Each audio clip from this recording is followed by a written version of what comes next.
Hola, gracias por dejarnos entrar a sus hogares. Para mí es un privilegio compartir este tiempo con ustedes, enlazados virtualmente, pero además espiritualmente, conectando nuestros corazones con Dios. Hoy estamos comenzando una nueva serie, te habrás dado cuenta de eso. Esta la hemos llamado Corrupción, un virus que tiene cura. ¿Crees eso? En enero de este año hablé acerca de lo que Dios me mostraba en relación con mi país, Venezuela, para el año 2020. Comencé diciendo que recordaríamos el año anterior, el 2019, como el año donde el mayor número de venezolanos salieron por nuestras fronteras caminando. Eran los más pobres que dejaban a sus hijos y a sus padres ancianos. Miles de esos niños y ancianos se han sentido abandonados hasta el día de hoy. También dije que recordaríamos el 2019 como el año del mayor número de ejecuciones extrajudiciales, un baño de sangre.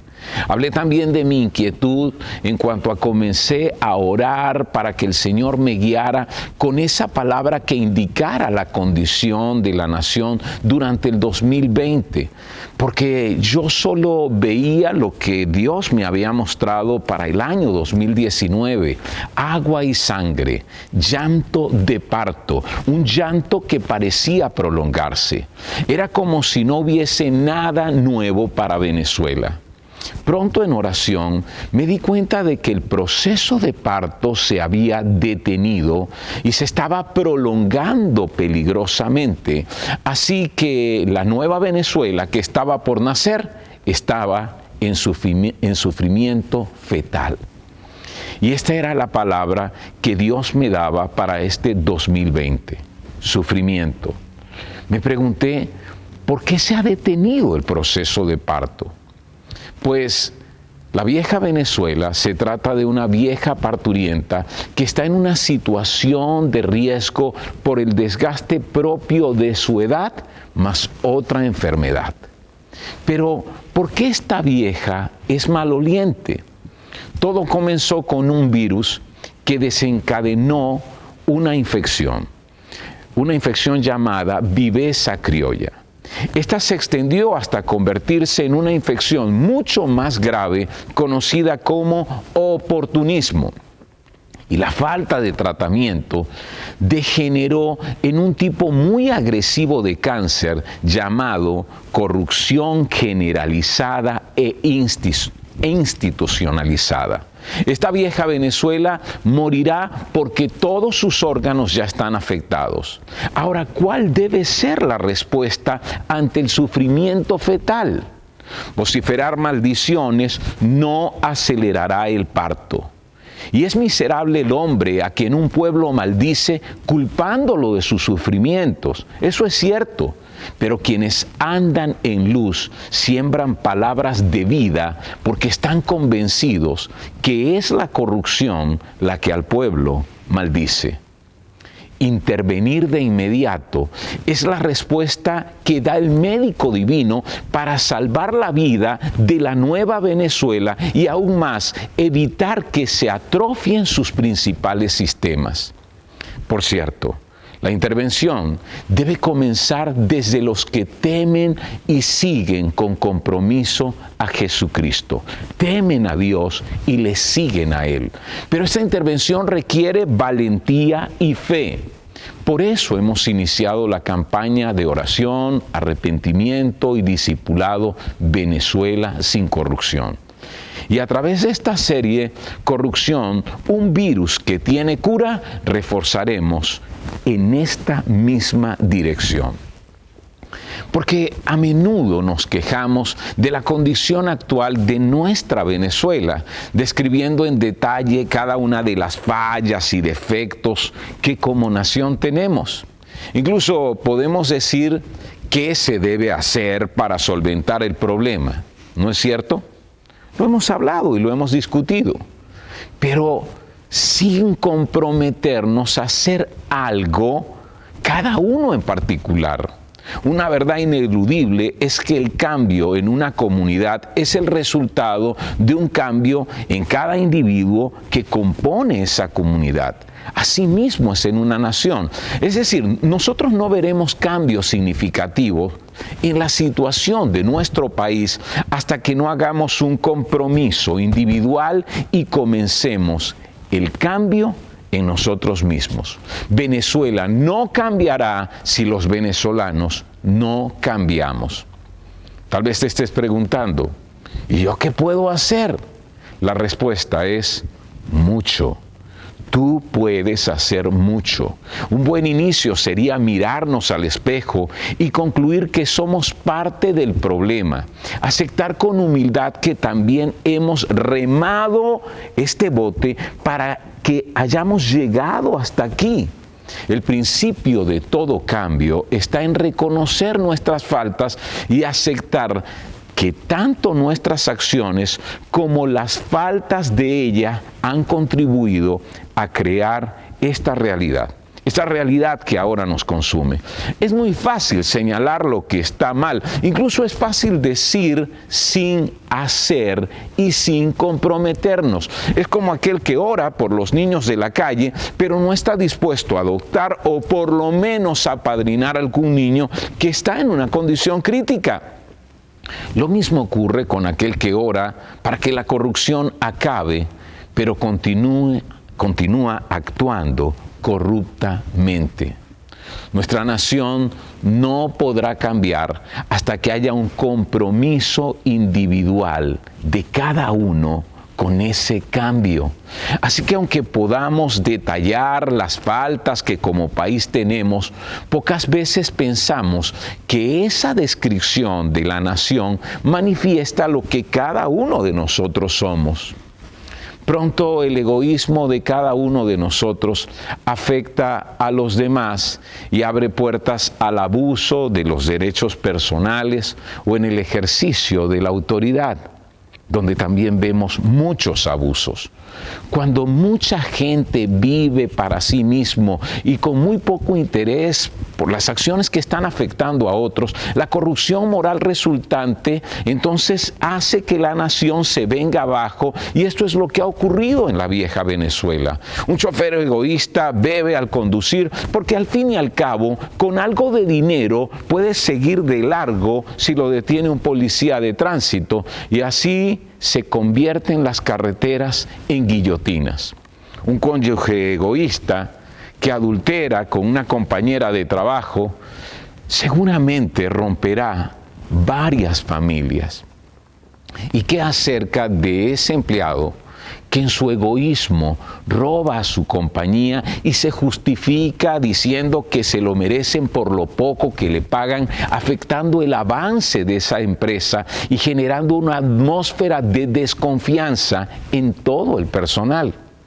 Un funcionario se aprovecha de su posición y se involucra en delitos y en extorsión, convirtiendo una de las mejores empresas del Estado en todo el continente en una mafia que ha creado un colapso eléctrico en todo el país. ¿Has escuchado historias así? Los pecados de corrupción nacional ocasionan desastres humanos nacionales, el abandono de los principios eternos y deslealtad general en la que casi en masa nos apartamos de Dios, entregados al materialismo y a la inmoralidad, traen un desastre social, político y económico. Solo personas de autoridad moral, honestidad, prudencia y competencia pueden devolver la estabilidad al país. No podemos imaginarnos el gran servicio que líderes así pueden ofrecer a un país en una coyuntura crítica. Pero te pregunto, ¿eres parte del problema o parte de la solución? Si comenzamos por reconocer que somos parte del problema y que hemos contribuido con lo que somos como nación, estaremos entonces dando ese primer paso con un compromiso serio y real de comenzar a cambiar. Quiero compartirles un principio de vida que encontramos en una carta que escribe Pablo a los creyentes en Éfeso. Lo encontramos en Efesios, en el capítulo 4, el versículo 22. Por eso ya no vivan ni se conduzcan como antes, cuando los malos deseos dirigían su manera de vivir. Ya no vivan ni se conduzcan como antes. Aquí el apóstol expresa un llamado a la acción a un grupo de creyentes, quienes después de conocer la verdad de Jesús, tenían el reto de decidir el cambio. Podemos tomar este principio para nosotros. Y es que, ¿cómo podríamos ser los mismos después de conocer la poderosa verdad de que somos responsables del cambio que necesita Venezuela? Pensemos en Jesús. Él tomó acción para cambiar la condición de muerte espiritual que tenían los hombres a causa del pecado. Sí, tú y yo. Y murió en la cruz, en lugar de los condenados, y mostró un verdadero compromiso para generar el cambio, ese cambio que hoy nos bendice. No se nos pide que entreguemos nuestra vida en lugar de otros, solo se nos pide que, si queremos una Venezuela sin corrupción, debemos comenzar ese cambio con nosotros. El desafío no es solo dejar de hacer lo corrupto, sino hacer lo correcto. ¿Estás tomando ese desafío? Podemos decidir cambiar nuestra forma de pensar y nuestras acciones para luchar en contra de la corrupción que aqueja nuestra Venezuela y también el mundo. Así que estos son los primeros pasos que debemos dar. Número 1, reconocer que debemos hacernos responsables como partícipes de la creciente corrupción. Número 2, reflexionar sobre el cómo y qué haremos para apartarnos de las prácticas corruptas. Número 3, practicar la integridad desde donde estamos y promoverla entre las personas que nos rodean, eso que nos aleja del comportamiento corrupto. En este sentido, observa lo que Pablo dice cuando escribe a los seguidores de Jesús en Colosenses 3, 9 al 10. No se mientan unos a otros, puesto que se han despojado de las cosas que antes eran y que antes hacían, y se han revestidos de la nueva naturaleza, la del nuevo hombre que se va renovando a la imagen de Dios, su Creador, para llegar a conocerlo plenamente. Qué interesante planteamiento, ya que este pasaje nos identificamos con la descripción que nos despojamos de aquello que antes éramos y hacíamos. Estoy seguro que reconoces que Venezuela nos necesita, pero transformados por la naturaleza de Dios, dejando atrás hábitos de mentiras, trampas y engaños, porque sólo así lograremos ganar la batalla contra la corrupción. Desde la tribuna todos gritan y opinan, pero ha llegado la hora de participar, de cambiar para que Venezuela cambie. Así que quiero recordarte los primeros pasos que debemos dar para sanar la corrupción. Uno, debemos reconocer que somos responsables como partícipes de la creciente corrupción.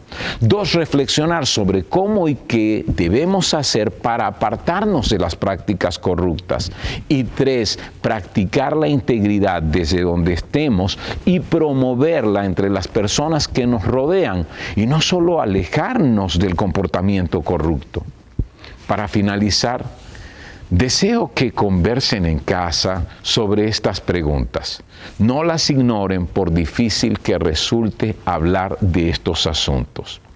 ¿Qué acciones íntegras piensas hacer en tu área de influencia para generar un cambio? Comenta algunos de los hechos de corrupción que ya no deben ocurrir más. La siguiente pregunta: ¿qué puedes hacer para contribuir o para construir una nueva cultura que refleje la imagen de Cristo en nosotros? Te recuerdo entonces estas 2 preguntas. ¿Qué acciones íntegras piensas hacer en tu área de influencia para generar un cambio? ¿Y qué puedes hacer para construir una nueva cultura que refleje la imagen de Cristo en nosotros? Te invito entonces a hacer juntos una oración que exprese esos pasos que decidimos dar hoy. Señor, reconocemos que somos responsables del desastre humano que vivimos y que hemos participado de la creciente corrupción que como un cáncer nos está matando. Te necesitamos, Cristo, pues solo tú has vencido al pecado y a la muerte. Y al hacerte nuestro Señor, nos da su Espíritu Santo, quien nos capacita para saber cómo y qué hacer, para apartarnos de prácticas corruptas. Decidimos tomar el poder que nos das para cambiar y así practicar la integridad desde donde estemos y predicar con nuestra vida a las personas que nos rodean cómo podemos vivir agradándote a ti, cómo podemos caminar de manera diferente en honestidad y en la rectitud que a ti te agrada. Gracias porque tú nos ayudarás. En el nombre de Jesucristo. Amén.